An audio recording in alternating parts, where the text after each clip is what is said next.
오늘 본문에 보면은 하나님께서 당신의 백성을 애굽에서 이끌어내시려고 주권적으로 섭리하시는 내용으로 가득합니다.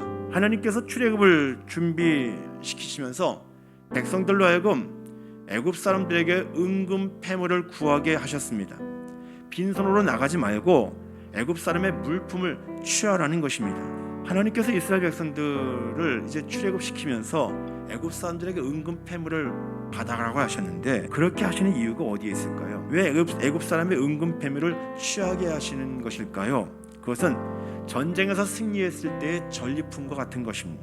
그 주님의 승리, 십자가의 승리 덕분에 저와 여러분들에게 엄청난 축복이 주어진 것, 바로 구원의 은혜입니다. 아무 공로도 아무 자격도 없는 우리가 거저 얻은 것입니다. 그래서 구원을 은혜의 선물이라고 하는 것입니다. 여러분 분명히 알아야 될 것은 우리 편에서는 공짜로 얻은 것이지만 주님의 핏값으로 얻은 구원입니다. 예수님은 우리 한 사람 한 사람을 그래서 천하보다 귀하다고 말씀하고 계시는 거예요.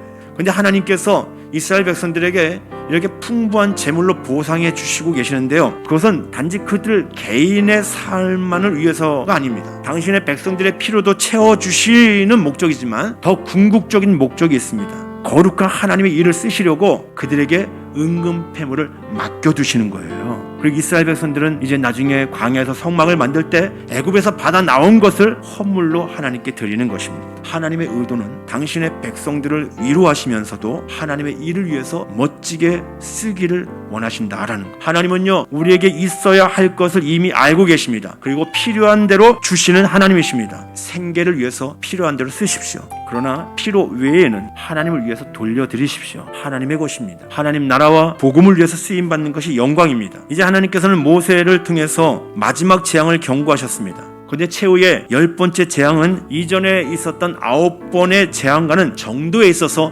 차원이 달랐습니다. 이제까지 모세를 통해서 말씀으로 계속 경고하시지 않았습니까? 또 모세나 아론을 통해서 하나님이 이적을 베푸시면서 하나님을 알게 하지 않으셨습니까? 그런데 결국에는 친히 역사의 현장으로 들어가셔서 심판과 구원을 이루시겠다라는 것입니다. 결국에는 결과가 무엇입니까? 애굽 땅에 있는 모든 처음 난 것들이 다 죽는 것입니다. 반면에 이스라엘 자손들에게는 아주 대조적인 상황이 벌어지고 있습니다. 7절 말씀 함께 읽겠습니다. 7절 시작.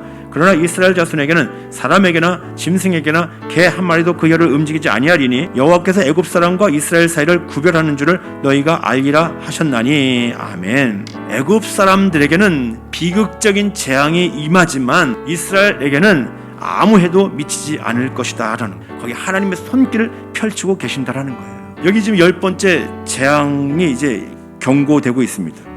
이날은 애굽인들에게는요, 심판의 날입니다.